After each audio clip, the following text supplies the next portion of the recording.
आशा करता हूं आप सब बहुत अच्छे होंगे। मेरा नाम है सिद्धांत अग्निहोत्री। स्टडी ग्लोस पे आपका बहुत बहुत स्वागत है।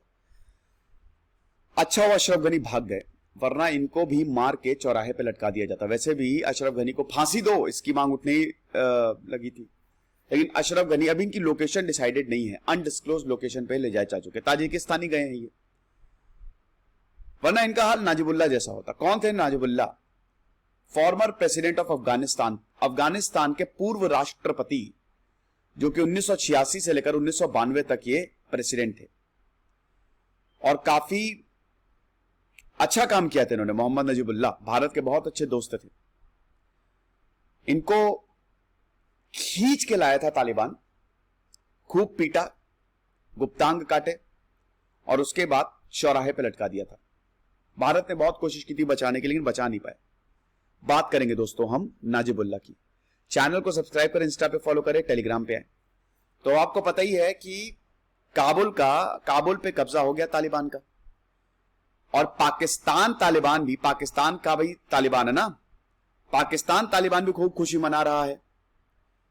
प्रेसिडेंट अशरफ गनी जो हैं वो ऑलरेडी जा चुके हैं, कोई ब्लडशेड नहीं चाहिए, इसीलिए छोड़ दो, वरना भगा भगा के मारते, बिल्कुल मारते, और कोई कुछ नहीं कर पाता। किसी की इतनी औकात नहीं है कोई कुछ कर ले।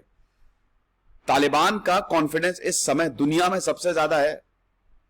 10 दिन के अंदर, पहले तो अमेरिका भागा और अब 10 दिन के अंदर अंदर तालिबान ने सारे बड़े शहरों को कब्जे में ले लिया है। तो मोहम्मद नजीबुल्लाह 1987 से रूल कर रहे थे ये। आपको पता ही है ना कि किस तरीके से ये सब शुरू हुआ। सब कुछ बहुत बढ़िया चल रहा था, लेकिन फिर 1979 में सौर रेवोल्यूशन होता है, सोवियत बैक्ड सौर रेवोल्यूशन, और शुरू हो जाता है सोवियत अफगान वॉर। कम्युनिस्ट सरकार आ जाती है अफगानिस्तान में। अगले 10 सालों तक सोवियत अफगान वॉर चलता है और फाइनली 1989 में सोवियत बाहर चला जाता है, लेकिन फिर भी सपोर्ट देता है वो। मोहम्मद नजीबुल्लाह 1987 में प्रेसिडेंट बनते हैं। पश्तून है ये, काबुल यूनिवर्सिटी के मेडिकल स्टूडेंट रहे, डॉक्टर थे ये, और कम्युनिस्ट पीपल्स डेमोक्रेटिक पार्टी के बहुत इंपॉर्टेंट मेंबर थे। वही पीडीपीए ने जब 1978 में सत्ता हथियाई थी, सौर रेवोल्यूशन, तब नजीबुल्लाह का राइज हुआ था। और बहुत कोशिश की थी नजीबुल्लाह ने कि भारत आ जाए आखिरी वक्त पे, लेकिन ऐसा हो नहीं पाया।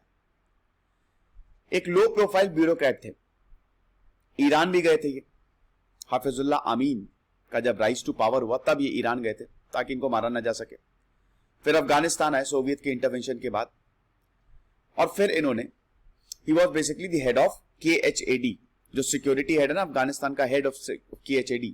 तो अफगानिस्तान, मतलब नजीबुल्लाह तो वैसे तो मार्क्सिस्ट थे, लेकिन बाद में अफगान नेशनलिस्ट हो गए थे। मतलब अफगानिस्तान को, क्योंकि उनको पता था ना कि अब सोवियत हारेगा, और सोवियत हारेगा तो मुझे तो ये जो मुजाहिदीन है, मुजाहिदीन को अमेरिका सपोर्ट कर रहा था, पूरा का पूरा अमेरिका का सपोर्ट था, और इन मुजाहिद को हमको कुछ ना कुछ, मतलब इन मुजाहिद के साथ अगर नहीं किया तो प्रॉब्लम तो होगी। तो एक तरीके से लोगों का सपोर्ट चाहिए, तो लोगों का सपोर्ट के लिए इस्लाम को इन्होंने स्टेट रिलीजन डिक्लेयर किया। पीडीपीए को हजबे वतन पार्टी इन्होंने डिक्लेयर कर दिया कि इस्लामिक मुजाहिदीन विक्टर्स को ये अपील कर सके कि आप भैया देखो, तुम्हारे लिए ही हम सोच रहे हैं। अब वो कम्युनिस्ट एरा वापस जा चुका है, लेकिन ये सब जो भी इन्होंने किया, that was all in when, कुछ हासिल नहीं कर पाई।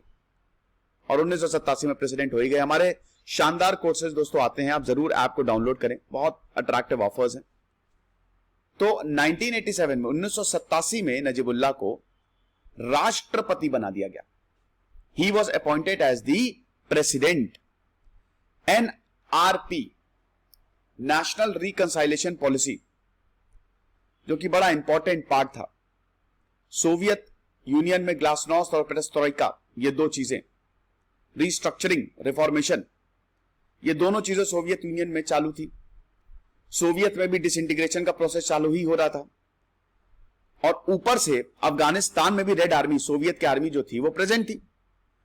तो नजीबुल्लाह को बहुत जल्द ये पता लग गया कि सोवियत भाड़ में जाए, सबसे पहले अफगानी जो यहां पे मुजाहिदीन है ये ताकतवर होते जा रहे हैं, और इनके साथ दोस्ती बहुत जरूरी है करनी, वरना तो मेरा हाल बुरा हो जाएगा।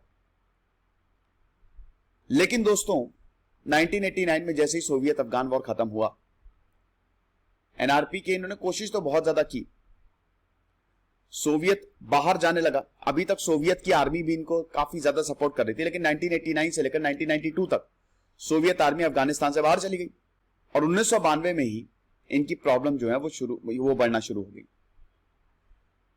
ये सब कुछ हुआ। अब जब इनकी प्रॉब्लम बढ़ना शुरू हुई, मुजाहिदीन का कंट्रोल आ गया, तब नाजिबुल्लाह को यह पता चला, बहुत सारे उस समय ग्रुप एक्टिव थे अफगानिस्तान में, बहुत सारे, तब यह पता चला कि यार अगर यहां पे रहे, अगर अफगानिस्तान में रहे तो मैं तो गया काम से। तो मुजाहिदीन काबुल को टेक ओवर करना उन्होंने 1992 में शुरू कर दिया। नाजिबुल्लाह को रिजाइन देना पड़ा। अब भारत ने इवैक्यूएट करने की कोशिश की। यस, भारत ने नाजिबुल्लाह को इवैक्यूएट करने की कोशिश की। भारत इतना ज्यादा आश्वस्त था कि नाजिबुल्लाह को तो हम बचा ही लेंगे, कि उन्होंने कोई प्लान बी बनाया ही नहीं था, क्योंकि नाजिबुल्लाह की जान को खतरा था। मुजाहिदीन का काबुल पे कंट्रोल हो गया। तो अब हम ये देखते हैं कि 1992 में, अप्रैल 1992 में नाजिबुल्लाह कार में बैठे थे और कार को एयरपोर्ट ले जाया जा रहा था, जहां पे एक प्लेन वेट कर रहा था। अब बहुत सारे चेक पोस्ट बनाए गए थे। नाजिबुल्लाह की कार एक के बाद एक चेक पोस्ट को पार कर रही थी। कोडवर्ड था, कोडवर्ड बोला हां वापस जाओ, मतलब आगे बढ़िए आगे बढ़िए, लेकिन आखिरी चेक पोस्ट पे कार को आगे बढ़ने नहीं दिया। यहीं पे दिक्कत हो गई। अब आखिरी चेक पोस्ट पे कार को आगे इसलिए बढ़ने नहीं दिया, जो उन्होंने कोडवर्ड बोला वो सिपाहियों ने मानने से मना कर दिया। वो सिपाही थे ही नहीं। पता चला कि एयरपोर्ट पे मुजाहिदीन के एक ग्रुप अब्दुल बाशिर का कब्जा हो गया है, अब्दुल बाशिर दोस्तक, उसका कब्जा हो गया है और वो नाजिबुल्लाह का दुश्मन है, और अगर ये लोग जाएंगे एयरपोर्ट पे तो उनको वहीं मार दिया जाएगा। तो नाजिबुल्लाह ने चिल्लाते हुए कहा, क्योंकि देखिए हम भारत, संयुक्त राष्ट्र के प्रतिनिधि भारत, और ये दोनों ही नाजिबुल्लाह को एयरपोर्ट ले जा रहे थे। तो आखिरी चेक पोस्ट पे भारत और यूनाइटेड नेशंस ने बहुत ज्यादा कन्विंस करने की कोशिश की, लेकिन कुछ भी नहीं हुआ। तो नाजिबुल्लाह ने बहुत चिल्लाते हुए कहा कि वापस चलो, मुझे नहीं जाना एयरपोर्ट, बैठो गाड़ी में। तो नाजिबुल्लाह की फैमिली जो थी वो भारत आ चुकी थी। भारत ने बहुत मदद की है अफगानिस्तान में। आपको बता दूं कि भारत की बड़ी इज्जत है। भारत पे अगर आप जाएंगे तो वहां पे तो लोग इतना ज्यादा पाकिस्तानियों से काफी नफरत करते हैं, मतलब पाकिस्तानी को बिल्कुल लाइक नहीं करते, लेकिन भारत से बहुत प्यार करते हैं। फ्री में, अरे आप तो भारतीय हो, आप तो हमारे दोस्त हो, आप आओ, फ्री में खाना खाओ, फ्री में चाय पियो। आगे इंडियन मूवीज को बहुत पसंद किया जाता है अफगानिस्तान में। तभी तो दोस्तों तालिबान का आना ना भारत के लिए बहुत बड़ा सेटबैक है, बहुत बड़ा सेटबैक है। और इनफैक्ट अगर इंडिया को भी अपनी फोर्सेस भेज देनी चाहिए थी, लेकिन वही है ना कि ये बड़ा रॉन्ग। हमने एक बार ऐसा किया था श्रीलंका में, और फिर हम सबको पता है कि उसका अंजाम क्या हुआ था, राजीव गांधी को बम से उड़ा दिया था। तो प्लेन जो है, जो नाजिबुल्लाह को दिल्ली ले जाने वाला था, और रनवे पे वेट कर रहा था, और अब्दुल रशीद दोस्तम, ये जो वॉरलॉर्ड था जिसने साइड को स्विच कर लिया था, क्योंकि पैसे आ नहीं रहते इसके पास, तो नाजिबुल्लाह का हो गया तो दुश्मन, इसलिए आदमियों ने पूरे के पूरे एयरपोर्ट को घेर लिया। और जो विमान था, आदमी हल्ला करने लगे इसके, तो विमान को अंदर से लॉक किया गया था।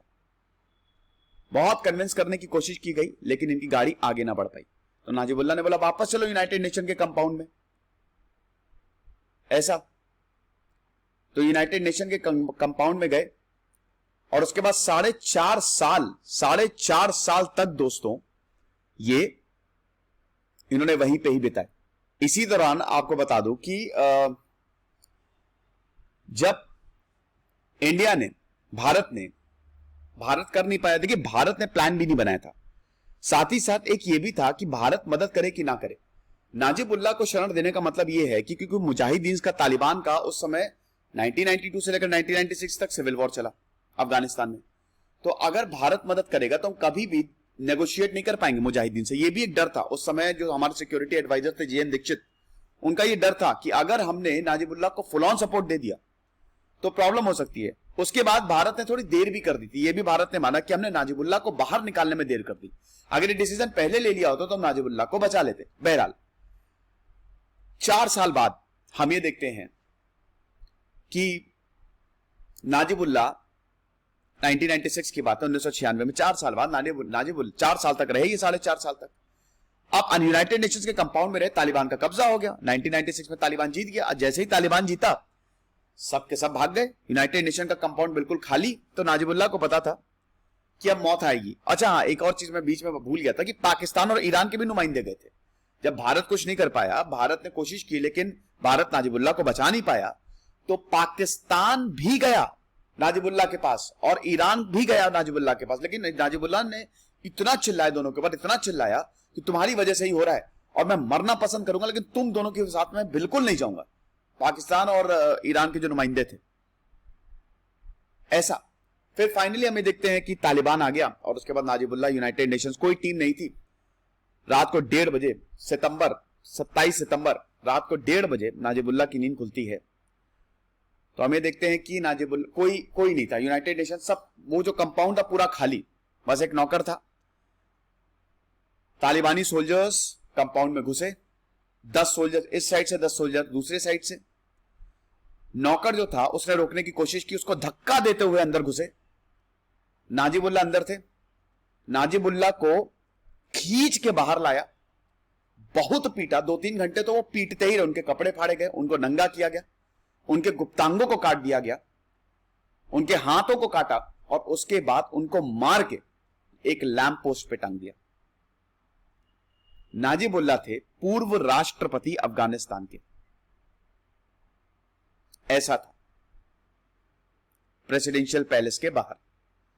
तो अगर अशरफ गनी नहीं छोड़ते तो हो, हालांकि इतना बर्बर तो नहीं होता, ये 1996 की बात है दोस्तों, इसलिए बर्बर नहीं होता क्योंकि अफगान, देखिए तालिबान भले ही कुछ भी कर ले, लेकिन उसको पता है कि ज्यादा हम बिलो दी बेल्ट नहीं जा सकते, हम लाइन को क्रॉस नहीं कर सकते, क्योंकि फिर तो अमेरिका दोबारा रिटेलिएट कर सकता है। अगर चीजें बद से बदतर होंगी तो अमेरिका हो सकता है रिटेलिएट, और इस बार और भी देश हो सकता है रिटेलिएट करते हैं। तालिबान को भी यह पता है। इस बार आप देखेंगे कि पिछली बार की तरह तो सिविल वॉर हो गया था ना, इस बार बहुत ही अजीब और गरीब तरीके से जो पावर ट्रांसफर हुई है वो पीसफुली हुई है। गवर्नर्स ने तालिबान को बिना कुछ किए हुए, हाँ सत्ता ले लो, हमको नहीं चाहिए। फिर उसके बाद तालिबानी जो है वो प्रेसिडेंट हाउस में भी घुस गए, ये भी आपको पता ही है। तो ये कहानी थी नाजिबुल्लाह की। तो इसीलिए अशरफ गनी गए भैया। नाजिबुल्लाह का जब हाल इतना खराब था, खतरनाक हुआ, तो उनको भी लगा होगा कि मेरा ऐसा ना हो जाए। तेज सिद्धांत अग्निहोत्री साइनिंग ऑफ।